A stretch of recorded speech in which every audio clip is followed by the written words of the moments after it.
Assalamualaikum warahmatullahi wabarakatuh.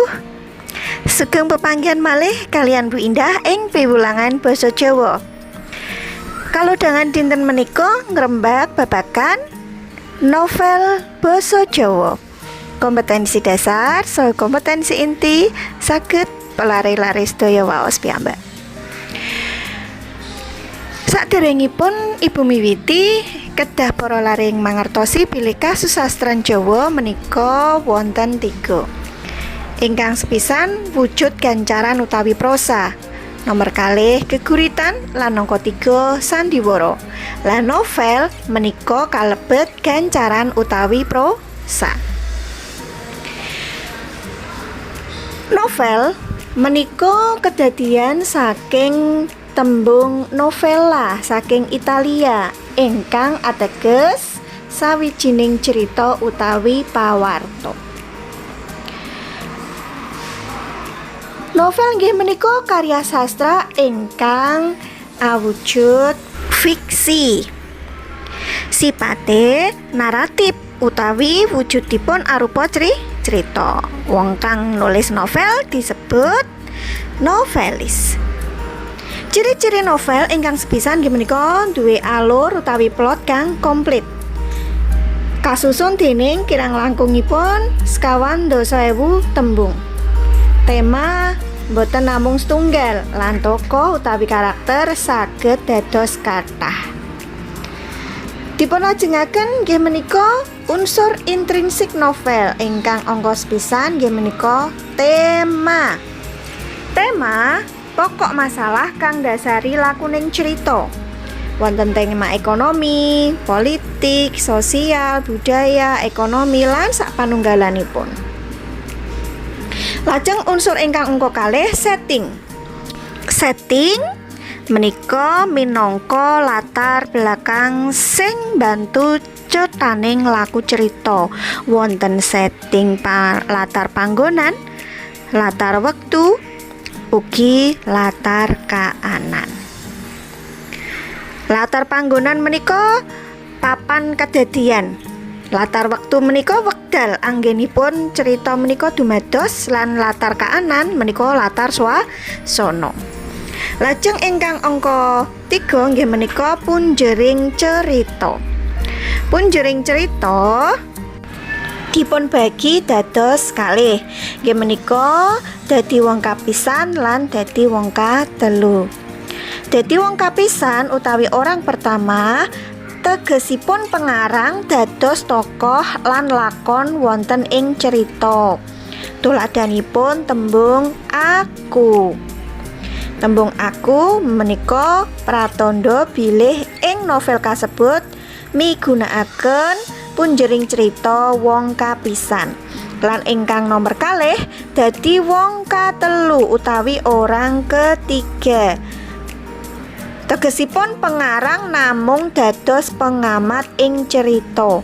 Ciri-cirinipun titikanipun nggih menika nggunakake nami tiyang utawi jeneng wong. Tuladhanipun Ayu, Bagus.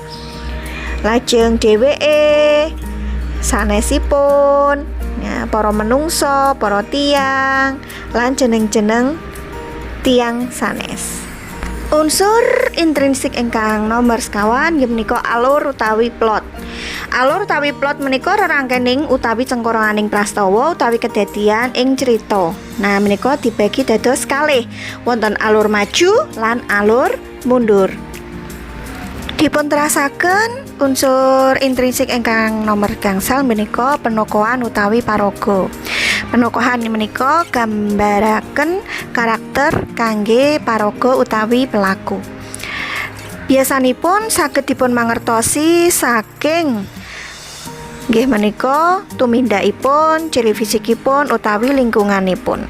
Nah, paraga menika dibagi dados 3. Paraga utama utawi dipun wastani protagonis, paraga mungsuh utawi antagonis, ugi paraga tambahan utawi tritagonis. Dipulajengaken ingkang angka 6 nggih menika konflik perkara kang dados punjering utawi sumbering cerita. Ing perangan menika dipun wedalaken perkawis menapa ingkang wonten ing cerita ingkang saged narik kawigaten. Sangsaya njlimet perkara wis menika dadosaken cerita menika ndadekake kawigatene pandemeni. Lajeng ingkang angka 7 nggih menika watek utawi watak. Watakipun para paraga menika karakter saged dipun deleng saking apa sing ditindakake paraga, pocapan-pocapan paraga, penggambaran fisik, ugi katerangan langsung saking paraga. Lajeng ingkang angka 8 nggih menika amanat piweling utawi piwulang luhur kang kapundhut ing sajroning crita kang arep dipun wenehaken pangripta marang pamaca. Lajeng ingkang nomor 9 nggih menika gaya basa. Gaya basa sing digunakake pangripta ing sajroning crita utawi cara khas kang dikanggo pangripta kangge medharaken pikiran lan rasa atine.